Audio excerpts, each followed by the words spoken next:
Chris Avina with American Outdoor News, and today we have with us Officer Tylor Thoman from Brevard County, Florida. Tylor, thanks for coming on. Thank you for having me, sir. Tylor, how long have you been on the job? I've been with Brevard County for almost 4 years. And before that, I worked with Volusia County for a year and a half in corrections.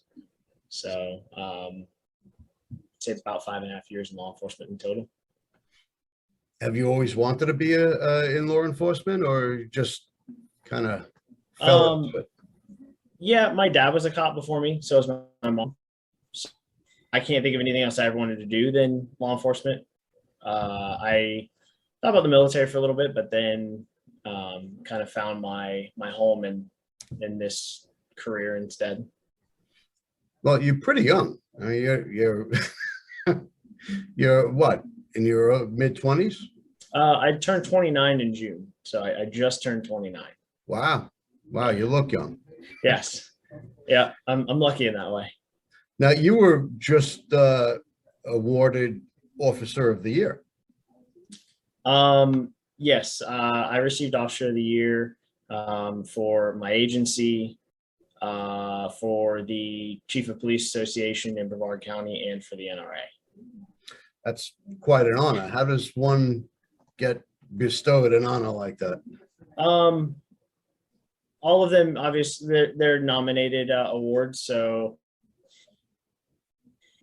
for me, I was involved in a on the job, an officer involved shooting, and some people around me decided that it fit for what I went through to be considered for those awards. But it's more so a group of other people that decide it based on kind of actions that you take throughout the year. Now, I saw the video of that whole incident, and really scary, which a lot of people just, they take for granted. Can you walk us through the events leading up to that?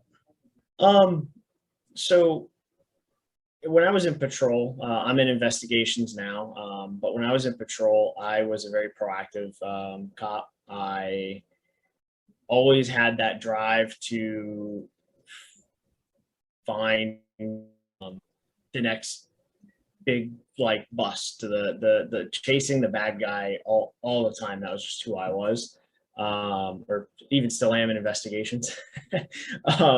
But that day I was working criminal interdiction on the interstate, and we were out there just looking for really bad people, people that were trafficking in narcotics, human trafficking, guns, money, things like that. And I saw a car that stood out to me, had all the bells and whistles going off that this was the car, based on their driving pattern, their reaction to my law enforcement presence in my marked vehicle, things like that. So basically, once I saw that, I saw that there was traffic violations in the vehicle, made the traffic,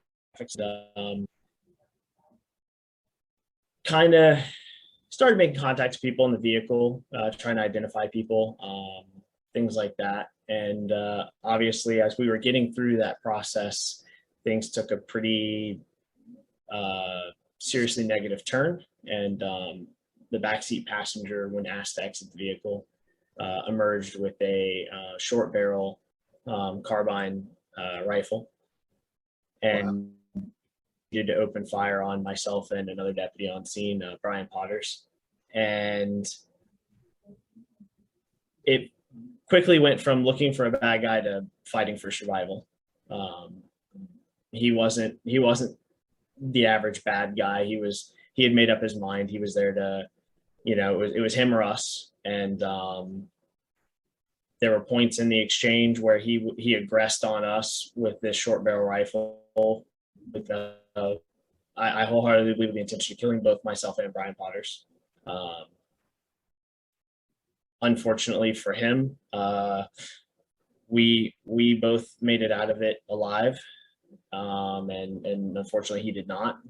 He succumbed to his wounds from the shooting, and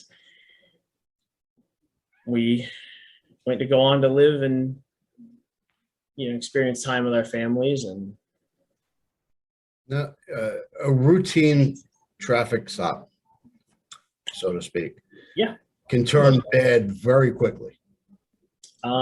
yeah, I believe they say the shooting, to my recollection, it feels like it's longer, but they say it lasted 40 seconds roughly. From the first shot to the last shot was approximately 40 seconds. I think in total the traffic stop was maybe 10 minutes or less. The vehicle came to a stop to the time that the shooting was over and that sort of thing. So it was under 10 minutes from first contact, I believe. Does it, when you're in the moment, does everything feel like it's in slow motion, or it's just done, it's done? It felt like the best way I can explain it, it felt like I was in like molasses, like you're in sludge. Your brain feels like everything is overwhelming and everything's slowing down, and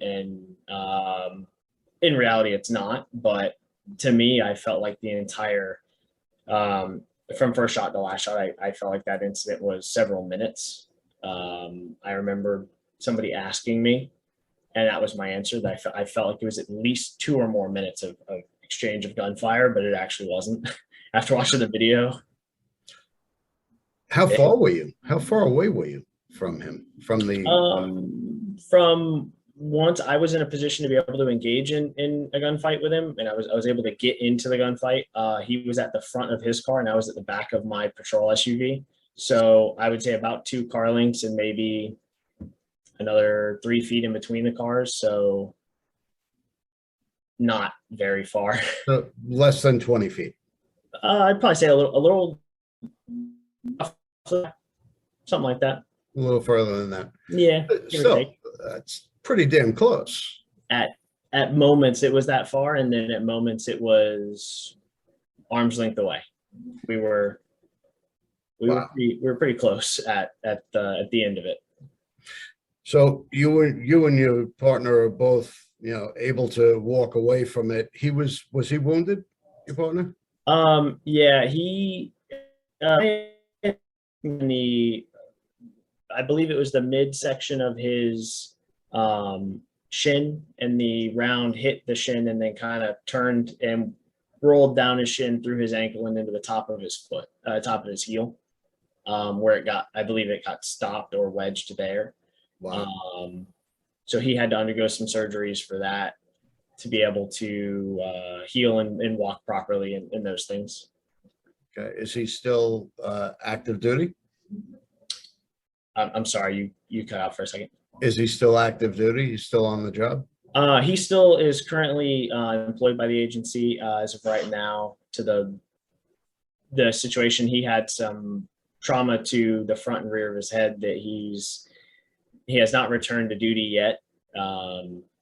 He's undergoing some of those some treatment for those issues. Well, so you both able to walk away from it, so to speak. Yeah. How's the healing process afterwards? I didn't have any actual injuries from the incident itself. For me, I was very lucky. I actually I had to look at the picture to remember it. I busted the blood vessels along because I'm a right-handed shooter. Yeah. I gripped my gun so hard that I busted the blood vessels in the bottom of my hand. That was the extent of my injuries. Fear ultimately takes over to a point where it is you're down to your basic animal instincts of fight, flight, freeze, do what you can to survive. And that's where my injury came from. Brian, on the other hand, got shot in the leg, and then him and the suspect got into a kind of a physical altercation due to a malfunction or something that rendered the rifle basically out of battery, and it couldn't be remedied on scene. So he actually resulted to using the rifle as a bludgeoning tool to try and beat Brian to death with it. Wow. Which it caused several fractures and serious injuries to Brian's front and rear of his head. So during that portion, Brian sustained some pretty heavy head injuries too. So for him, his process is a lot longer than mine, but he's got the recovery process for the mental side, the physical side, and then making sure that his brain is taken care of traumatic injuries that he received there. Were there any traumatic or PTSD issues for you afterwards, or? I joke with the sheriff occasionally about it. I was told the day of my shooting, they said that I was going to be put on admin leave, which we all expect, admin leave with pay, and so you're cleared to come back. I had extra duty, like off-duty detail scheduled that weekend, which was I think like 4 days away or 3 days away after my shooting. And I remember asking, am I going to be back in time to work these? And he's like, everyone's like, probably not. So I wound up getting given 14 days off work, which I used as time to go visit my family. I have some family who lives up in Tennessee, my parents. So I went and visited my family, which was great for my mental health. Sure. I got to kind of decompress there for a while and then came back, went through the whole process. I will say you realize, or at least I realized for me personally, I find myself a little more aware than I was before. Not that I would say lackadaisical on that traffic stop or complacent on that traffic stop by any means. I think we both knew something was wrong there. We just didn't know what it was, and we were trying to get to that portion of the traffic stop, that portion of the investigation. But there were traffic stops before that where I will wholeheartedly admit I reached complacency where you just don't think it'll ever be you.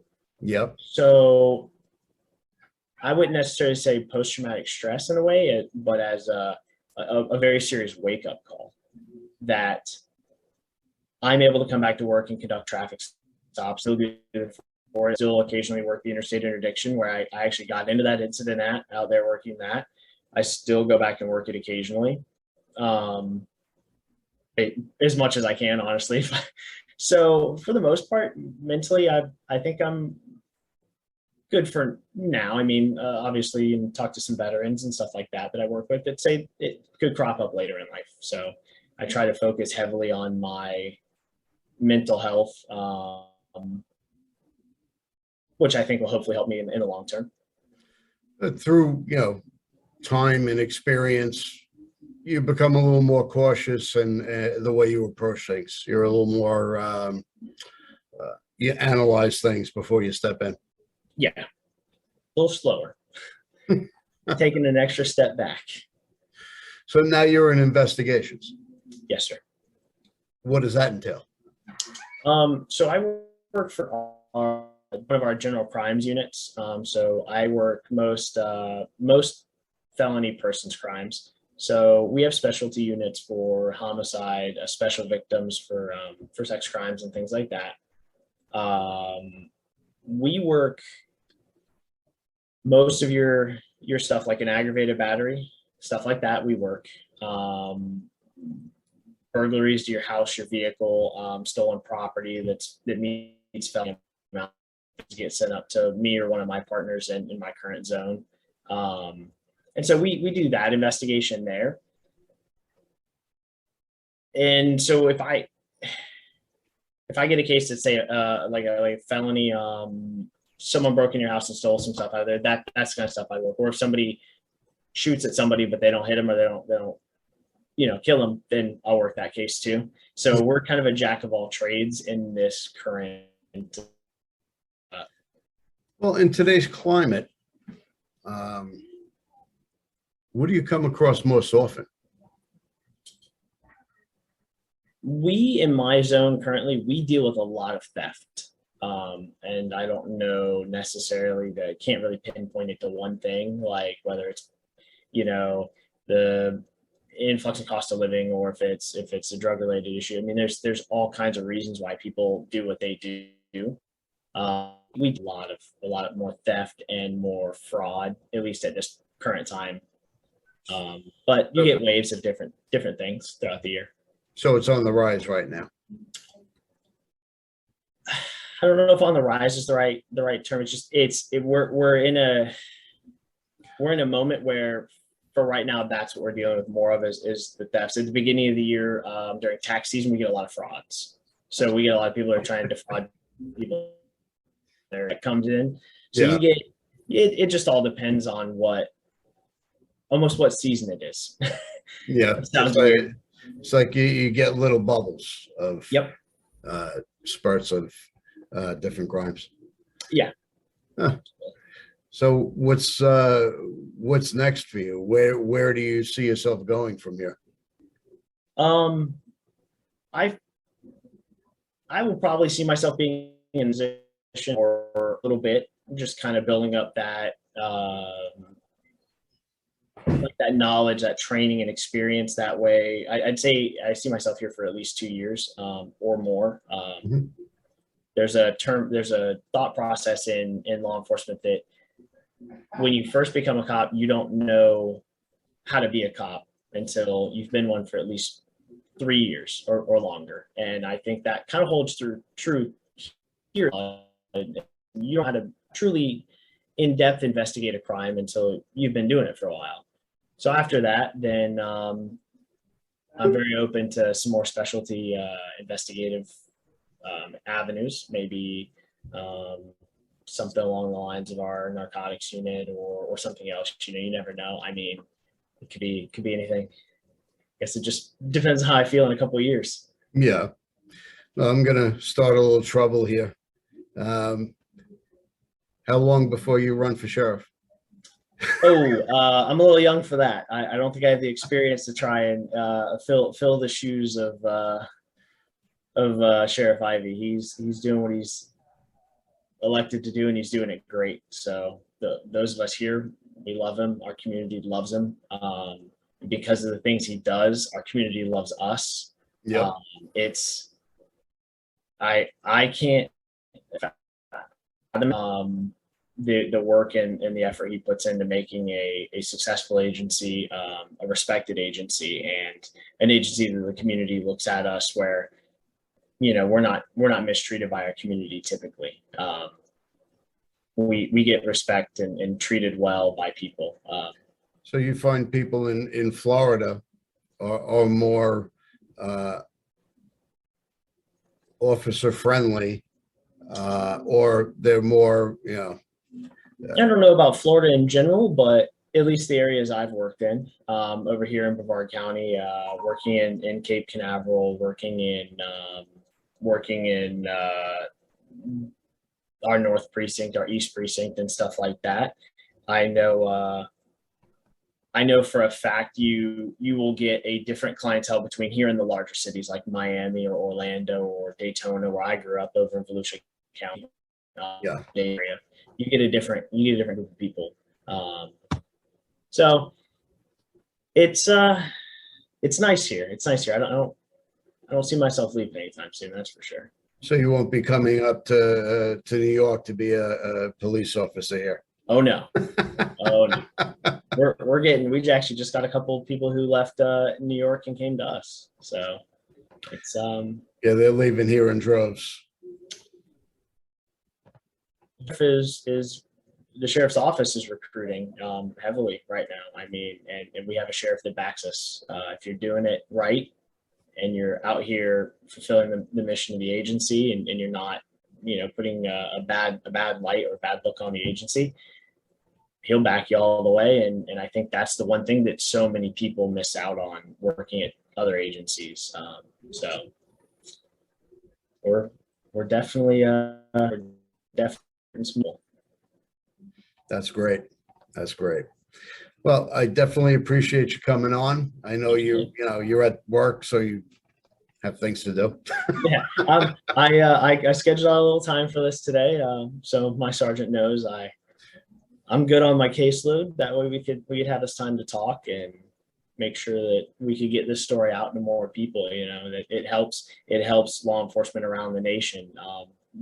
Watching, hearing what actually happened, and hearing our side of the story, mine and Brian's side of the story.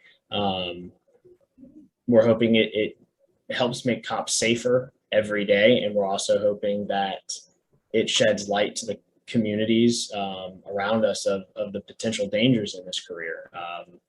You know, it's a 50-50 chance every time you respond to a call or talk to somebody or do a traffic stop or anything, but you begin the worst person you'll ever experience in your entire career. It's a flip of the coin every time.